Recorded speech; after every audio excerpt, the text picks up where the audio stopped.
Big round of applause for Phumzile Mlambo Ngcuka. Phumzile, thank you very much. Your words truly, truly inspiring, an excellent way, an inspired way to kick off our He for She campaign. He for She, I must say, is a solidarity movement, a partnership between women and men based on a shared commitment to fight against the persisting inequalities faced by women and girls. And now let's turn to a young woman who has chosen to lend her voice to this very important solidarity movement. She's a leading British actor, an advocate for gender equality in her own right.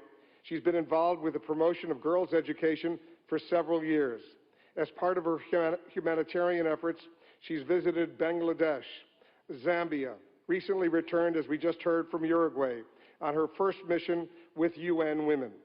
Ladies and gentlemen, please join me in welcoming to this stage our co-host and the UN Women's Global Goodwill Ambassador, Emma Watson.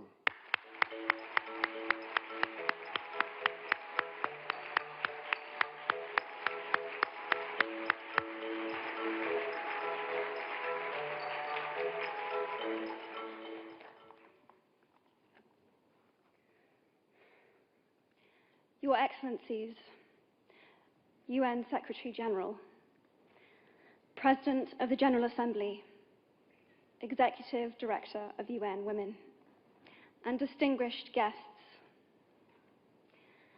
Today, we are launching a campaign called He for She. I am reaching out to you because we need your help. We want to end gender inequality, and to do this, we need everyone involved. This is the first campaign of its kind at the UN. We want to try and galvanize as many men and boys as possible to be advocates for change. And we don't just want to talk about it. We want to try and make sure that it's tangible. I was appointed as Goodwill Ambassador for UN Women 6 months ago. And the more I've spoken about feminism, the more I have realized that fighting for women's rights has too often become synonymous with man-hating. If there is one thing I know for certain, it is that this has to stop. For the record, feminism, by definition, is the belief that men and women should have equal rights and opportunities. It is the theory of the political, economic, and social equality of the sexes. I started questioning gender-based assumptions a long time ago. When I was 8, I was confused being called bossy because I wanted to direct the plays that we would put on for our parents, but the boys were not. When at 14, I started to be sexualized by certain elements of the media. When at 15, my girlfriends started dropping out of their beloved sports teams because they didn't want to appear muscly. When at 18, my male friends were unable to express their feelings. I decided that I was a feminist, and this seemed uncomplicated to me. But my recent research has shown me that feminism has become an unpopular word. Women are choosing not to identify as feminist. Apparently, I am among the ranks of women whose expressions are seen as too strong, too aggressive, isolating, and anti-men, unattractive even. Why has the word become such an uncomfortable one? I am from Britain, and I think it is right that I am paid the same as my male counterparts. I think it is right that I should be able to make decisions about my own body. I think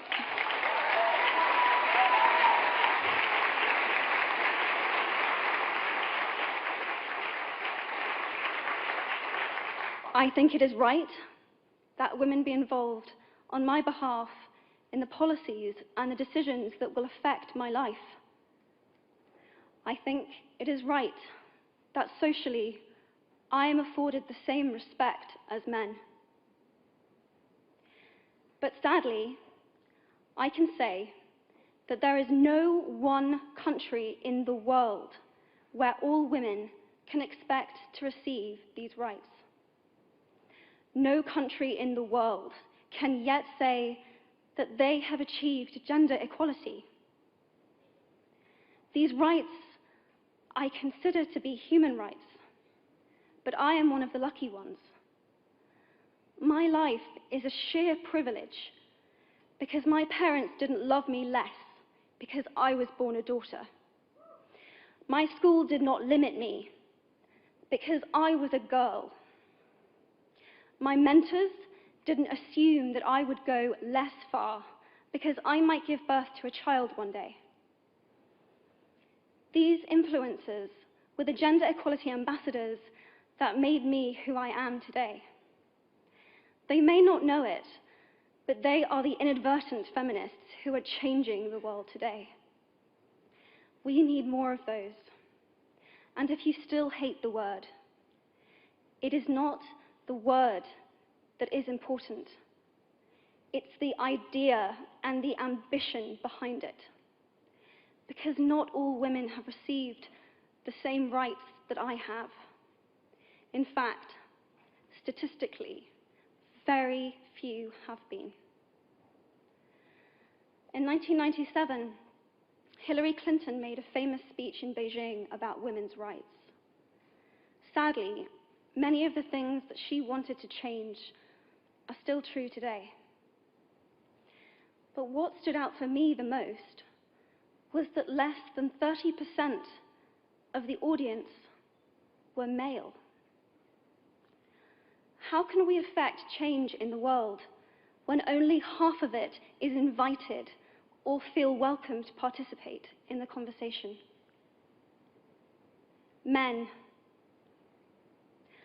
I would like to take this opportunity to extend your formal invitation.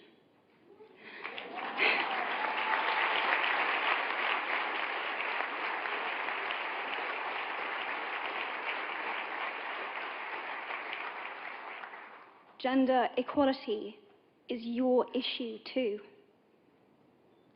Because to date, I've seen my father's role as a parent being valued less by society, despite my needing his presence as a child as much as my mother's.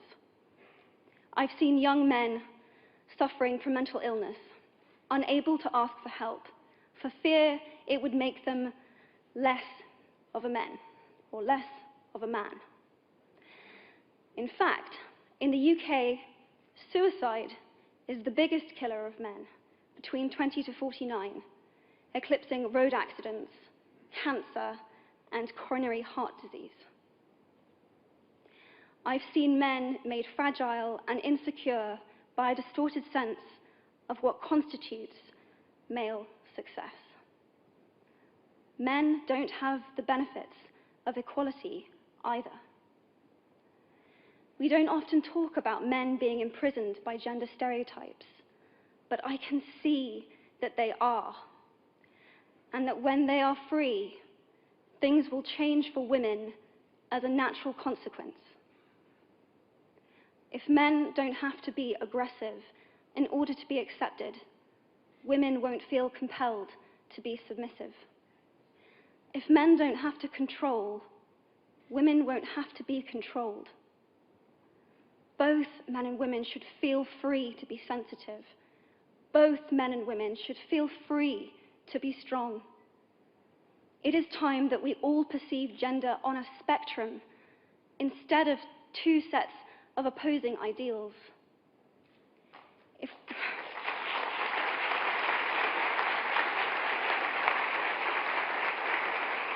If we stop defining each other by what we are not and start defining ourselves by who we are, we can all be freer. And this is what he for she is about. It's about freedom.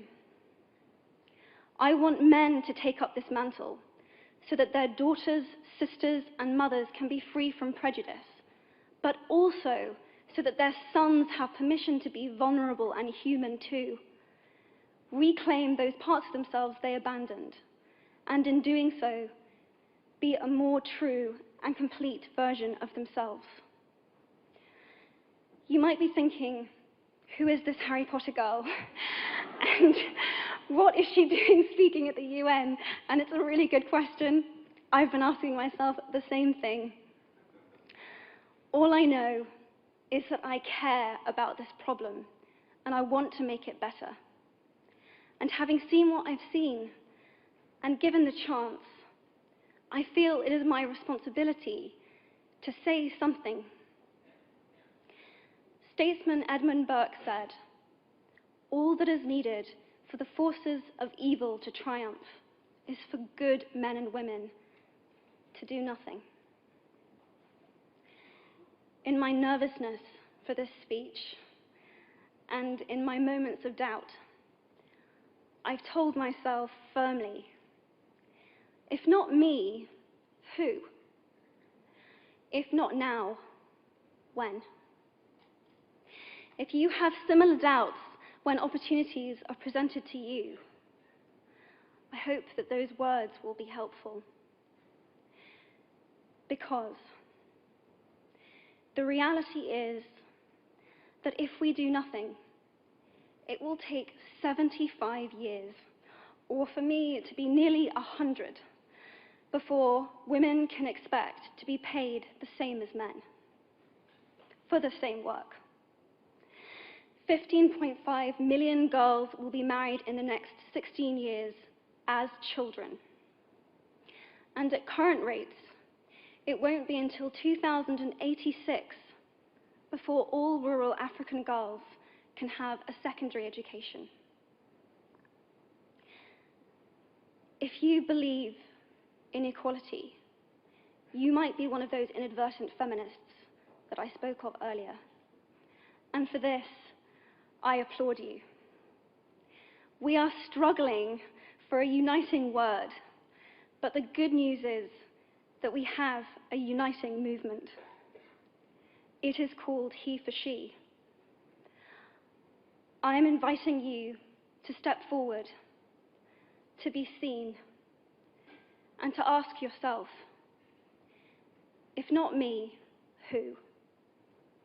If not now, when? Thank you very, very much.